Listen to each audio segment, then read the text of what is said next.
Hi മക്കളെ, ജെസി സാറാണ്. So എല്ലാ ആൾക്കാരും വെക്കേഷൻ അടിപൊളിയായിട്ട് മനോഹരമായിട്ട് ഇതുപോലെ തന്നെ അടിച്ചു പൊളിക്കാന്ന് വിചാരിക്കുന്നു. സോ നടക്കട്ടെ, അടിപൊളിയാക്കുക, ഉഷാറാക്കുക. നിങ്ങൾ മാക്സിമം നിങ്ങൾ എൻജോയ് ചെയ്തോളൂ മക്കളെ. അതിൻ്റെ ഇടയ്ക്ക് ഒന്ന് രണ്ട് കാര്യങ്ങൾ കൂടി ജസ്റ്റ് പറഞ്ഞോട്ടെ. മക്കൾ ഈ വീഡിയോ ഫസ്റ്റ് മുതൽ അവസാനം വരെ കാണണം. കാരണം നിങ്ങൾക്ക് വേണ്ട ഏറ്റവും ഇമ്പോർട്ടൻ്റ് ആയിട്ടുള്ള ചില കാര്യങ്ങൾ എന്ത് ചെയ്യുന്നുണ്ട് ജെസി സാർ പറയുന്നുണ്ട് കേട്ടോ. മക്കളെ എന്താണെന്നറിയോ, നമ്മൾ ശ്രദ്ധിക്കേണ്ട ഒന്നൊരു കാര്യമുണ്ട്. നിങ്ങൾക്കറിയാമല്ലോ, 9ാം ക്ലാസ്സിലേക്കാണ് നിങ്ങൾ എത്താൻ പോകുന്നത്. ഇപ്പോൾ കഴിഞ്ഞ വർഷത്തെ ഒരു അവസ്ഥ ഞാൻ പറഞ്ഞുതരാം. നിങ്ങൾ 7ാം ക്ലാസ്സിൽ നിന്ന് നേരെ 8ാം ക്ലാസ്സിലേക്ക് എത്തുന്നു. സ്വാഭാവികമായിട്ടും കുറേ ബുദ്ധിമുട്ടുകളും പ്രയാസങ്ങളും എൻ്റെ മക്കൾ 8ാം ക്ലാസ്സിൽ അനുഭവിച്ചിട്ടുണ്ടാകും. എന്താണെന്ന് അറിയാം, നമുക്കറിയാം UP വരെയുള്ള കാലത്ത് എങ്ങനെയാണ് നമുക്ക് എക്സാം ഒക്കെ ഉണ്ടെങ്കിൽ കുറഞ്ഞ ആക്ടിവിറ്റിയാണ് നമുക്ക് തരിക. നമ്മുടെ ടീച്ചേഴ്സിൻ്റെ വലിയ സപ്പോർട്ടും കാര്യങ്ങളൊക്കെ നമുക്ക് ആ സമയത്ത് ഉണ്ടായിരുന്നു. പക്ഷേ 8ലേക്ക് എത്തിയപ്പോൾ എന്തായി, കംപ്ലീറ്റ് മാറി. നിങ്ങൾക്കറിയാം, അത്യാവശ്യം നല്ല ടഫായിട്ടുള്ള ടെക്സ്റ്റ് ബുക്കാണ് അല്ലേ. ഏകദേശം ഒരു 14ഓളം ചാപ്റ്ററുകൾ നമ്മൾ പഠിച്ചിട്ടുണ്ട്. അതും തന്നെ ഒരു നമുക്ക് സോഷ്യലൊക്കെ നോക്കുകയാണെങ്കിൽ എല്ലാ ഹിസ്റ്ററിയും, കേരള ഹിസ്റ്ററിയും അതുപോലെ തന്നെ ഇന്ത്യൻ ഹിസ്റ്ററിയും അതുപോലെ തന്നെ നമ്മുടെ വേൾഡ് ഹിസ്റ്ററിയും എല്ലാം നമുക്ക് എന്ത് ചെയ്യാറുണ്ട്, പഠിക്കാനുണ്ടായിരുന്നു. നിങ്ങൾക്കറിയാം, പലതും നല്ല കണ്ടന്റ്, റിച്ച് ആയിട്ടുള്ള കണ്ടന്റ് ആയിരുന്നു ടെക്സ്റ്റ് ബുക്കിൽ ഉണ്ടായിരുന്നത്. സോ എൻ്റെ മക്കളൊക്കെ അത് കണ്ടപ്പോൾ തന്നെ കുറേ ആൾക്കാർ പറയുന്നുണ്ട്, സാറേ അത്യാവശ്യം ഒരു ബുദ്ധിമുട്ടായിരുന്നു കേട്ടോ, 8ാം ക്ലാസ്സൊക്കെ ബുദ്ധിമുട്ടായിരുന്നു, പക്ഷേ സൈലത്തിൻ്റെ ക്ലാസ്സൊക്കെ ഉള്ളതുകൊണ്ട് ഞങ്ങൾ മാക്സിമം അഡ്ജസ്റ്റ് ചെയ്തിട്ടുണ്ട് എന്ന് എന്ത് ചെയ്തു പറഞ്ഞു. പക്ഷേ മക്കളെ ഞാൻ പറയട്ടെ, 9ാം ക്ലാസ്സിലേക്കുള്ളൊരു അവസ്ഥ എന്താണെന്ന് അറിയാം. 9ാം ക്ലാസ് ഇതിലും കുറച്ചും കൂടി ടഫാണെന്ന് വെച്ച് കഴിഞ്ഞാൽ, ഒരു എക്സാമ്പിൾ പറയുകയാണെങ്കിൽ നമുക്കൊരു 16ഓളം ചാപ്റ്റർ വരുന്നുണ്ട്. 9ാം ക്ലാസ്സിൻ്റെ ഒരു അവസ്ഥയാണ് പറഞ്ഞത്. ഒരു 16 ചാപ്റ്റർ വരുന്നുണ്ട്. അതുകൂടാതെ മക്കളെ ഈ ചാപ്റ്ററിൽ ഇപ്പോൾ നമുക്ക് സോഷ്യൽ സയൻസിൻ്റെ ഭാഗത്ത് നിന്ന് പറയുകയാണെങ്കിൽ, ഹിസ്റ്ററി ഭാഗത്തു നിന്നാണെങ്കിൽ നിങ്ങൾക്ക് ആൻഷ്യൻ ഹിസ്റ്ററിയുടെ ഭാഗമായിട്ടുള്ള കാര്യങ്ങൾ വരുന്നുണ്ട്. മീഡിയവൽ ഹിസ്റ്ററി ആയിട്ട് ബന്ധപ്പെട്ട കുറച്ച് കാര്യങ്ങൾ പറയുന്നുണ്ട്.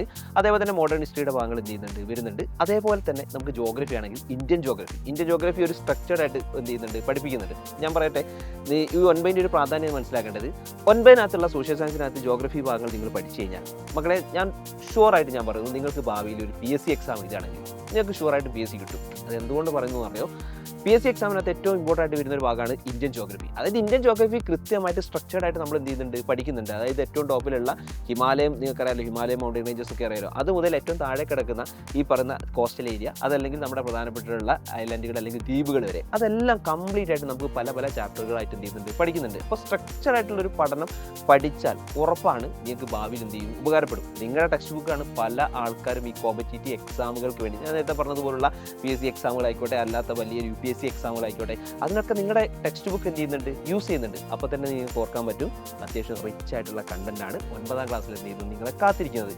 അപ്പോൾ നിങ്ങൾ ശ്രദ്ധിക്കേണ്ട ഒരു കാര്യം, 9ാം ക്ലാസ്സിൻ്റെ കണ്ടിന്യൂഷനാണ് ആക്ച്വലി 10ലേക്ക് വരുന്നത്. അപ്പോൾ 9ൽ കൃത്യമായിട്ടുള്ളൊരു പഠനം പഠിച്ചാൽ മാത്രമാണ് നമുക്ക് 10ാം ക്ലാസ്സിനകത്ത് നല്ല മാർക്കിലേക്ക് നമുക്ക് എത്താൻ പറ്റുക. നിങ്ങൾ നോക്കൂ, 8 നമുക്ക് ഇതുപോലെ തന്നെ കയ്യിൽ നിന്ന് പാടി പോട്ടേ നോക്കും. 9ഉം ചെറിയ പ്രശ്നങ്ങളൊക്കെ ഉണ്ടായിക്കഴിഞ്ഞാൽ പോട്ടേ നോക്കും. പക്ഷേ 9ൽ കൃത്യമായിട്ട് നമുക്ക് പഠിക്കേണ്ട കാര്യങ്ങൾ കൃത്യമായിട്ട് പഠിച്ച് പോയിട്ടില്ലെങ്കിൽ 10ാം ക്ലാസ്സിനകത്ത് അതിന് വലിയ വില നമ്മൾ എന്ത് ചെയ്യേണ്ടി വരും, കൊടുക്കേണ്ടി വരും. അപ്പോൾ നിങ്ങൾ ആഗ്രഹിക്കുന്നത്, നിങ്ങളത് നോക്കൂ, വലിയ വിജയങ്ങളാണ് നിങ്ങൾ ആഗ്രഹിക്കുന്നതെങ്കിൽ ഒരു നല്ല അടിപൊളിയായിട്ടുള്ളൊരു പഠനം 9ൽ നിങ്ങൾ പഠിക്കുന്നു. ഇതുവരെയുള്ള നിങ്ങളുടെ എല്ലാ പ്രശ്നങ്ങളും നിങ്ങൾ എന്ത് ചെയ്യണം, 9ാം ക്ലാസ്സിൽ തീർക്കണം. അതുകൊണ്ട് ഞാൻ പറയുന്നു, 9ാം ക്ലാസ് ഇമ്പോർട്ടൻ്റ് ആണ്. ഇനി ചില ആൾക്കാർക്ക് ഉണ്ടാവും, സാറേ ഞങ്ങൾ എന്ത് ചെയ്യും?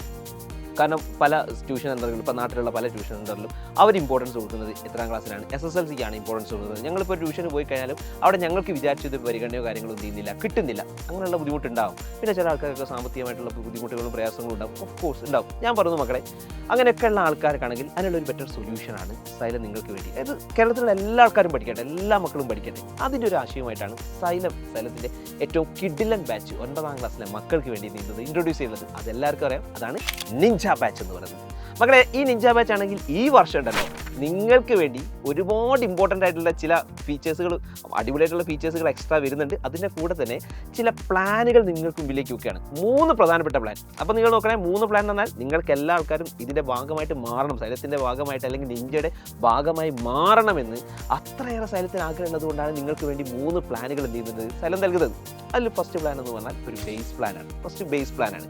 ആ ബേസ് പ്ലാൻ കഴിഞ്ഞ് സെക്കൻഡ് വരുന്നത് ഇൻഫിനിറ്റി എന്ന് പറയുന്ന ഒരു സെക്കൻഡ് ബാച്ചാണ്. ഇൻഫിനിറ്റി, അതായത് ബേസ് പ്ലാനിനേക്കാൾ കുറേ ഫീച്ചേഴ്സുകൾ ഉള്ളതാണ് ഇത്, ഈ പറയുന്ന ഇൻഫിനിറ്റി എന്ന് പറയുന്ന ബാച്ച്. അത് കഴിഞ്ഞാൽ മൂന്നാമത്തത് വരുന്നത് ഇതറിയോ, ഇൻഫിനിറ്റി പ്രോ എന്ന് പറയുന്നൊരു ബാച്ചാണ്. ഇൻഫിനിറ്റി പ്രോ, ഞാൻ പറയുന്നു, നിങ്ങൾ ഭാവിയിൽ വലിയ വലിയ ആഗ്രഹങ്ങളുള്ള ആൾക്കാരാണെങ്കിൽ നീറ്റ്, JEE പോലുള്ള വലിയ വലിയ എക്സാമുകൾ ഇതുപോലെ തന്നെ ക്രാക്ക് ചെയ്യുന്നു, ഇതുപോലെ തന്നെ വലിയ ഈ IITകൾ, പ്രധാനപ്പെട്ട NITകളിൽ, അങ്ങനെയുള്ള പ്രധാനപ്പെട്ട മെഡിക്കൽ കോളേജുകളിൽ, അങ്ങനെയൊക്കെ അവിടെയൊക്കെ പഠിക്കുന്നു, ഡോക്ടറും എഞ്ചിനീയറും ആകുന്നു. ഒരു എഞ്ചിനീയറൊക്കെ ആയി നിങ്ങൾ IIT എന്നൊക്കെ ഇറങ്ങിക്കഴിഞ്ഞു മാസത്തിൽ ഒരു 32 ലക്ഷം രൂപയൊക്കെ നിങ്ങൾക്ക് നേടണം, അത്ര വലിയ ജോലിയൊക്കെ കിട്ടണം എന്ന് ആഗ്രഹമുള്ള ആൾക്കാരാണെങ്കിൽ നിർബന്ധമായിട്ട് ഞാൻ പറഞ്ഞത് ഞാൻ നേരത്തെ പറഞ്ഞ 3 പ്ലാനുകളുണ്ടല്ലോ, ആ പ്ലാനിനകത്ത് ഇൻഫിനിറ്റി പ്രോ എന്ന് പറഞ്ഞൊരു ബാച്ച് ഉണ്ട്. ഏതുമാണ്? Infinity pro. ആ ബാച്ച് നിർബന്ധമായിട്ട് നിങ്ങൾ എടുക്കണം. നിങ്ങൾക്ക് അങ്ങനെ ആഗ്രഹം ഉണ്ടെങ്കിൽ, വലിയ ആഗ്രഹങ്ങൾ ഉണ്ടെങ്കിൽ, ലൈഫ് നിങ്ങൾ സെറ്റ് ആക്കണം എന്നൊക്കെ ആഗ്രഹമുള്ള ആൾക്കാരാണെങ്കിൽ ഓഫ് കോഴ്സ് നിങ്ങൾ ഏത് സെലക്ട് ചെയ്യണം? ഇൻഫിനിറ്റി പ്രോ എന്ന് പറയുന്ന ബാച്ച് നിങ്ങൾ എന്ത് ചെയ്യുക? സെലക്ട് ചെയ്യുക. ഇനി അതല്ലെങ്കിൽ നിങ്ങൾ ഇൻഫിനിറ്റി എങ്കിലും എന്ത് ചെയ്യുക? സെലക്ട് ചെയ്യുക. അപ്പോൾ ഞാൻ പറയുന്നു, നിങ്ങൾ സെലക്ട് ചെയ്യുന്നുണ്ടെങ്കിൽ, വലിയ വലിയ തീരുമാനങ്ങൾ നിങ്ങൾ എടുക്കുന്നുണ്ടെങ്കിൽ അത് ഇപ്പോൾ തന്നെ എന്ത് ചെയ്യണം? എടുക്കണം. ഇത് നമുക്ക് തുടങ്ങാം. ജസ്റ്റ് തുടങ്ങിയിട്ട് സെറ്റാവും, എല്ലാം സെറ്റാവും. അപ്പോൾ എല്ലാ ആൾക്കാരും ചെയ്യേണ്ടത് ഉടനെ തന്നെ ഇന്ത്യയുടെ ഭാഗമായി മാറുക. അതിനെന്താ ചെയ്യേണ്ടതല്ലേ? താഴെ കാണുന്ന നമ്പർ ഉണ്ടല്ലോ, ഏതാ നമ്പർ? 9954008000. ഒന്നുകൂടി ഓർത്തോ, 9954008000 എന്ന് പറയുന്ന നമ്പറിൽ ജസ്റ്റ് ഒന്ന് കോൺടാക്ട് ചെയ്യുക. ഒന്ന് ജസ്റ്റ് നിങ്ങൾ വിളിച്ചോ, അത് നിങ്ങൾക്ക് ഇന്ത്യയുടെ ഭാഗമായി മാറാം. സോ അടിപൊളിയാക്കണം, ഉഷാറാക്കണം. സോ മക്കളെ, ഞങ്ങൾ എല്ലാവർക്കും സ്ഥലത്തിൻ്റെ ഫുൾ ടീം നിങ്ങളെ കാത്തിരിക്കുകയാണ്, വെയിറ്റ് ചെയ്യാണ്. ഞങ്ങൾ സോഷ്യൽ സയൻസിൻ്റെ ഫാക്കൽറ്റീസ് ആയിട്ടുള്ള സ്ഥലത്തിൻ്റെ ഫുൾ ഫാക്കൽറ്റീസ് നിങ്ങൾ വെയിറ്റ് ചെയ്യാണ്. സോ അടിപൊളിയാക്കുക, മനോഹരാക്കുക. നമുക്ക് എന്ത് ചെയ്യാം? നിഞ്ചയിൽ വെച്ച് കാണാം മക്കളെ. All the best.